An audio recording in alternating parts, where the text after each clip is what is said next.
ஒரு கிராமத்துல ஆண்கள் தேர்தல்ல நிற்க மறுத்து அங்க ஃபுல்லாவே வந்து ஃபீமேல் கேண்டிடேட்ஸ் நின்று ஜெயிச்சாங்கன்னு சொன்னா நம்ப முடியுதா?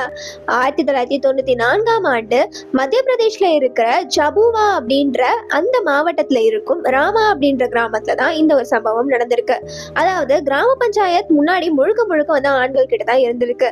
அவங்க தான் வந்து எல்லா முடிவுகள் அதிகாரங்கள் எல்லாமே வச்சிருந்திருக்காங்க. ஆனா 73rd கான்ஸ்டிடியூஷனல் அமெண்ட்மெண்ட் படி வந்துட்டு இது மாதிரியான கிராம பஞ்சாயத்து உள்ளாட்சி தேர்தல்கள்ல விமன்ஸ் ரிசர்வேஷன் அப்படின்ற ஒரு சீட் இருக்கணும் அப்படின்னு சொல்லப்பட்டிருக்கு. அந்த பஞ்சாயத்துல என்ன ஆயிருக்குன்னா பெண்கள் அதிகமா இருக்கிற ஒரு வில்லேஜா அது இருந்திருக்கு. அதனால ஆண்கள் அந்த கிராமத்துல தேர்தல்ல நிக்க மறுத்து பெண்கள், அதாவது அவங்களுடைய மனைவிகளை வந்து நிக்க வச்சிருக்காங்க. தேர்தலுக்கு அப்புறம் என்ன நடந்திருக்குன்னு பாத்தீங்கன்னா, சர்பஞ்ச்ல இருந்து கிராம பஞ்சாயத்து உறுப்பினர் வரை எல்லாருமே பெண்களா இருந்திருக்காங்க. அதுவும் பெண்கள் தான் இவங்க எல்லாரையும் தேர்ந்தெடுத்திருக்காங்க.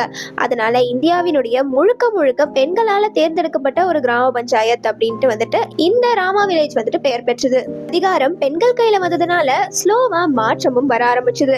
அவங்க அரசியல் சண்டையில வீணா அவங்களுடைய நேரத்தை செலவழிக்காம உண்மையான மாற்றத்துக்கு அவங்க போக்கஸ் பண்ணாங்க. அதாவது பெண் குழந்தைகளுடைய கல்வி மேம்பாடு, அதுக்கப்புறம் இல்லீகலா மது, அதாவது லிக்கர்லாம் வித்தாங்க அப்படின்னா அதற்கு தடை, அதுக்கப்புறம் கிராமத்துல என்னென்ன அடிப்படை வசதிகள் வேணுமோ அதுல அவங்களுடைய கவனத்தை செலுத்தினாங்க. அந்த கிராமத்துல தொடங்கின அந்த மாற்றமானது இந்தியா முழுவதும் வந்துட்டு ஒரு நியூ எக்ஸாம்பிளை வந்து செட் பண்ணுச்சு.